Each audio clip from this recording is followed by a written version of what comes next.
Hello again, everyone. This is your teacher, Dr. Zahira Hamadi. Welcome to our first grammar course entitled Introduction to Sentences and Clauses.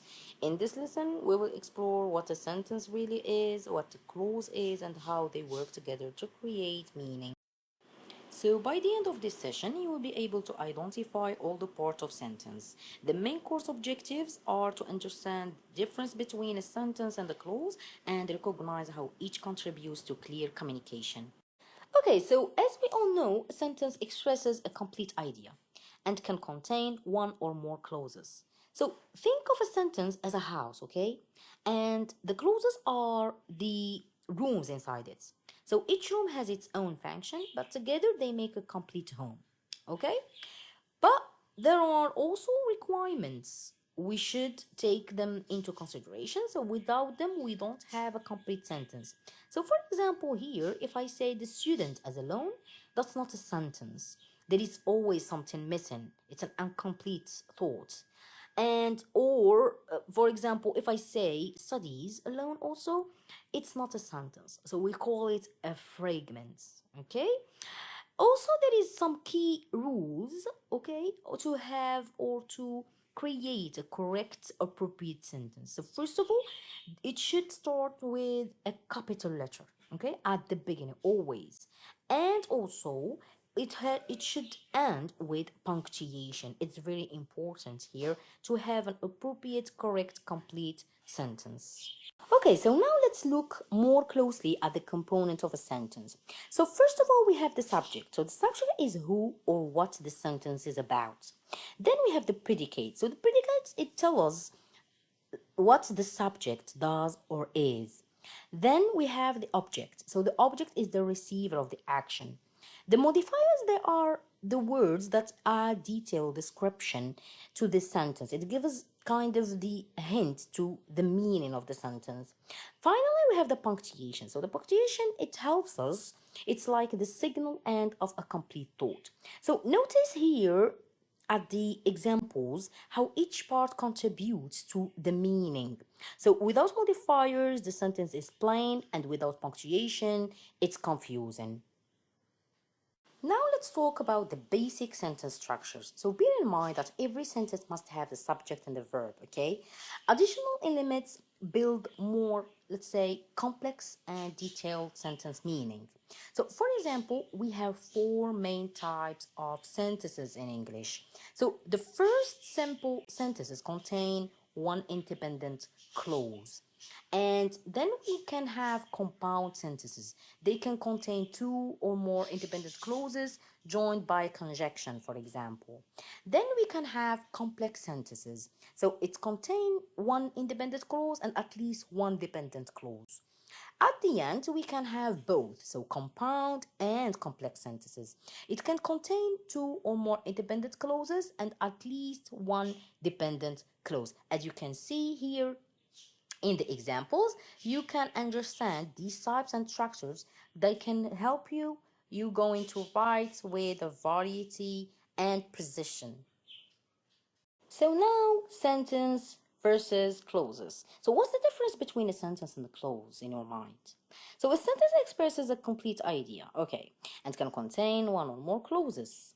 But clause is just one part of that structure. Okay, so notice in the first example, so the quick brown fox jumps over the lazy dog. So here we have a noun phrase, which is the quick brown fox. It's the subject of the sentence.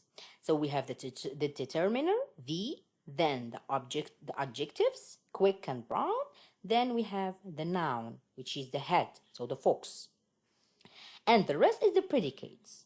Okay, but in the second example, for example, if we say only because she was happy, you expect more information, right? It's something missing there.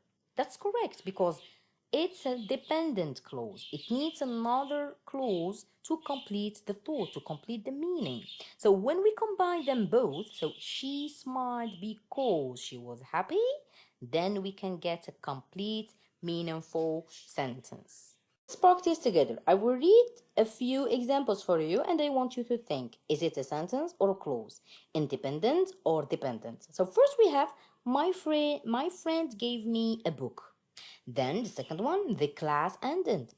And the last one, although she was tired, she finished her homework. So I'll give you a few seconds to think about and you can give me your answer.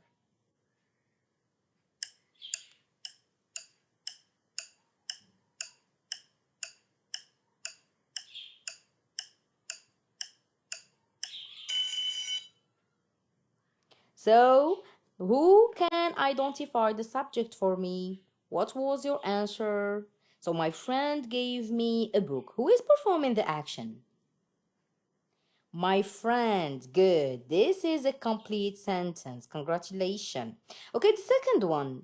So, I want you to identify the verb and the object. So, the class ended. Where is the verb? And excellent, exactly. What? But where is the object? We don't have. So that's why it's an dependent clause. It doesn't express a complete thought. Okay, what about the third one? So in which type it is?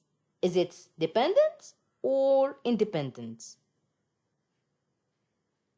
It is a complete sentence. Excellent, good. So it's one dependent plus one independent clause.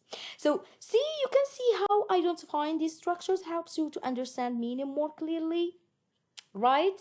So that's the power of grammar. Okay, it's not about only rules, but it's about understanding the meaning. You might ask, why do we need to study this? Actually, because understanding sentences and clauses is the foundation of your academic writing. So, when you write essays, reports, or research papers, your ability to combine clauses correctly determines how clear and professional your writing sounds. So, mastering this course will make every future writing task easier for you.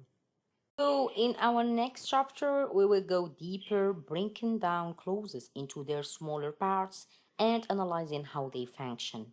So, until then, please review your notes, practice identifying clauses, and try writing your own examples.